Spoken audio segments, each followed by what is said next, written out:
The Necromancer's Waltz, the doll collector of Nizhny Novgorod. In the gloaming shroud of Nizhny Novgorod's twilight, there whispers a tale so chilling, so steeped in the macabre, that its very breath turns the warm blood of the living to ice. This is not the creation of a Gothic writer's wild imagination, but rather the true story of Anatoly Moskvin, a scholar whose dance with death transformed into a grotesque and haunting duet. Moskvin, draped in the guise of a linguist and historian, held a morbid fascination with the silent cities of the dead. The cemeteries of Nizhny Novgorod were his sanctum, where he communed with tombstones as if they were ancient scrolls, holding whispered secrets of the past. His neighbors knew him as the reclusive academic, whose knowledge of dead tongues was as vast as the necropolises he adored.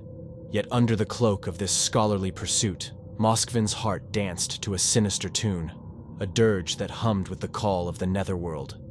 The seeds of his dark harvest were sown in a childhood marred by an encounter most unnatural. It is said that young Anatoly was thrust into a funeral procession for a girl, her life snuffed out too soon, where he was compelled to kiss the pallid brow of her corpse.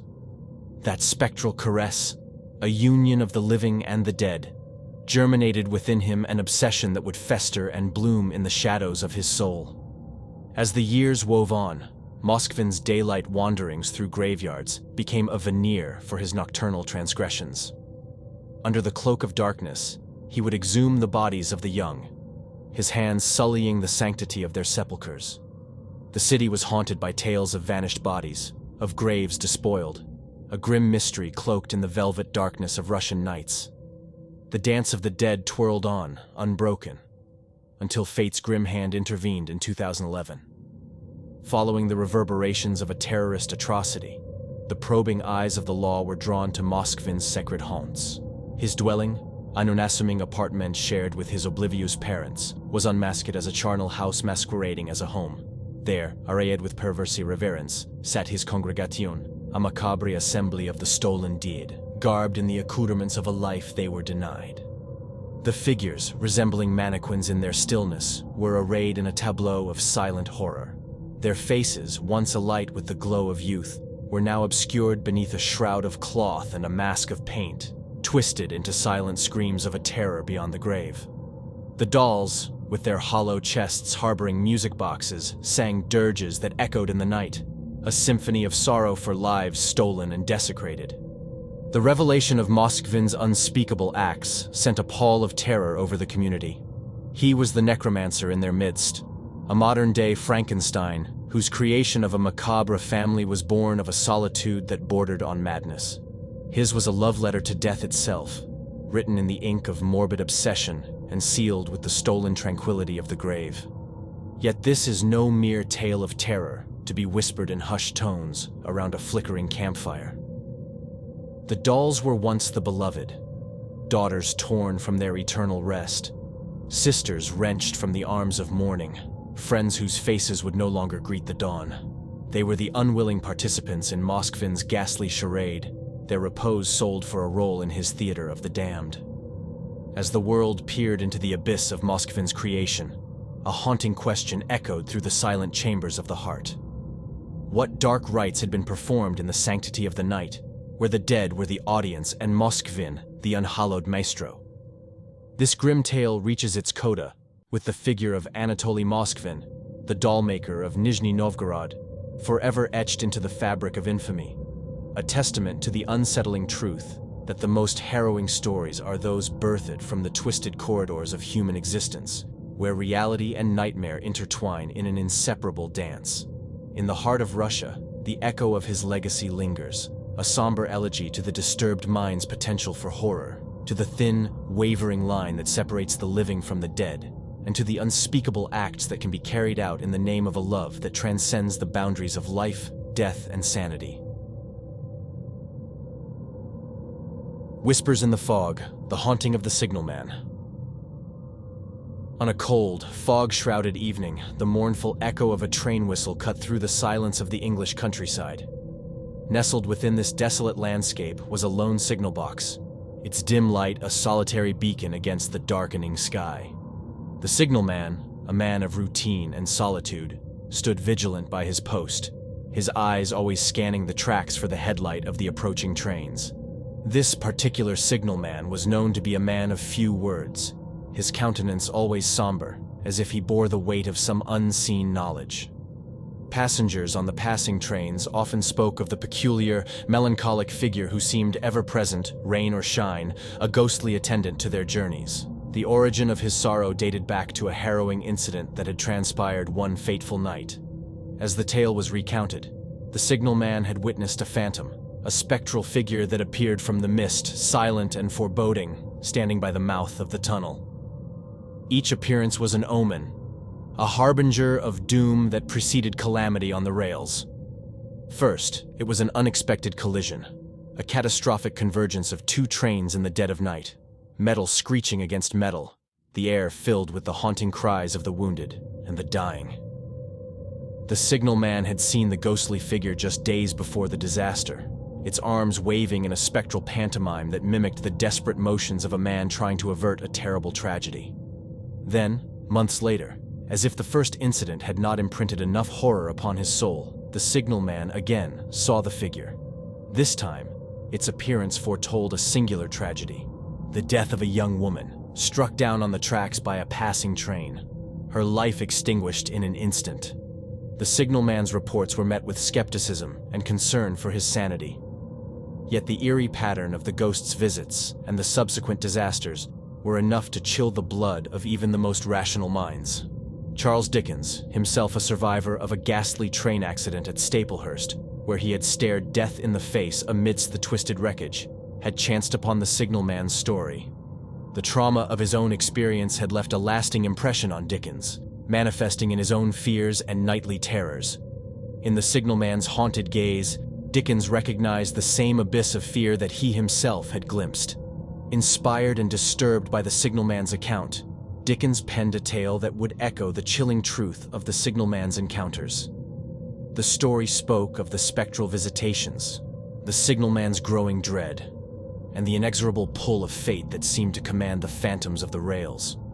But fiction could hardly contain the reality of the signalman's ordeal. The man continued his lonely vigil, tormented by the knowledge that the apparition might return, and with it, the certainty of death. The phantom was more than folklore. It was the embodiment of the signalman's deepest fears, a spectral reminder of the fragile thread by which life hangs. The true horror lay not in the ghostly premonitions, but in the signalman's powerlessness against the inexorable march of destiny. He was a prisoner of the rails, bound to his post, forever waiting for the next haunting, the next tragedy, and the next mournful blow of the train whistle that would herald the arrival of death itself. If you enjoyed this video and want to see more, do me a favor and hit that like button. Then smash subscribe and turn on notifications so you don't miss a beat. The Yellow Descent, a tale of tattered sanity.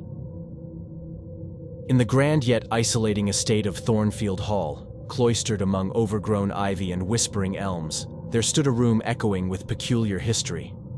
This room, left to the quiet solitude of the house's upper wing, was seldom chosen by visitors, where the air hung heavy with silence and secrets. Eleanor, whose eyes once mirrored the vibrancy of spring's first bloom, became the occupant of this forsaken chamber at her husband John's insistence. As a man draped in the prestige of medical expertise, he prescribed rest, isolation, and the cessation of all mental and physical exertion. It was the only course, he claimed, to rescue her from the invisible clutches of melancholia that had taken hold since their child's birth. The room was engulfed in yellow, not the cheerful shade of sunflowers or the buttery warmth of a summer sunrise, but a jaundiced, sallow tint that pressed uncomfortably on the eyes.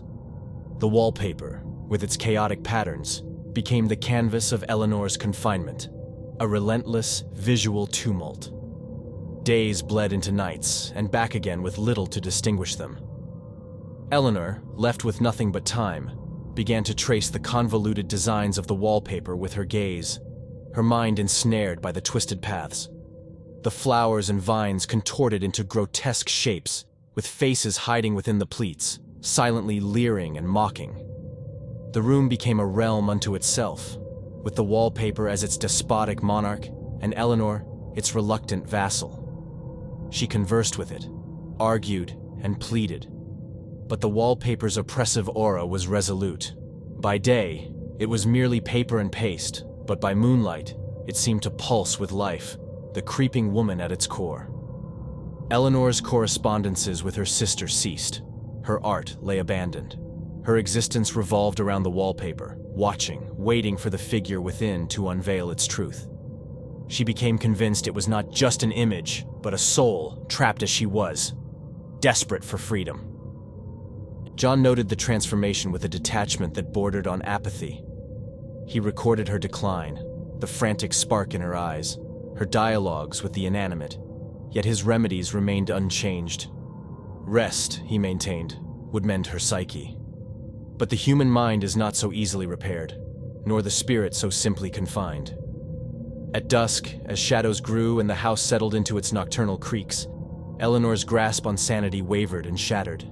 She embarked on a frenetic quest to eradicate the wallpaper, to expunge the yellow that had become the emblem of her insanity. Her fingers bled as she tore at the fibrous veins of the design. She was elemental, a tempest of desperation, until the walls stood stripped, the wallpaper lying in shredded heaps. John found her in the middle of the room, her voice sounding like a scratchy chant. "She's free, she's free." The creeping woman of the wallpaper was no longer in thrall to the patterns of the room, nor was Eleanor. Her descent into the abyss of her psyche was complete, and she emerged not unscathed, but reborn into a realm of her own making, beyond the reach of yellow. The room, once oppressive in its vibrancy, now stood mute, the remnants of the wallpaper quivering in the breeze from the open window. In the still aftermath, one question lingered. Was Eleanor's descent a product of an ill-devised treatment? Or had the wallpaper indeed housed something malevolent? The answer dissipated into the whispers of Thornfield Hall, whisked away by the wind that wove through the room, leaving only the echo of a woman's laughter and the faint fragrance of aged paper. Big thanks for tuning in. Don't forget to come back for more. See you next time.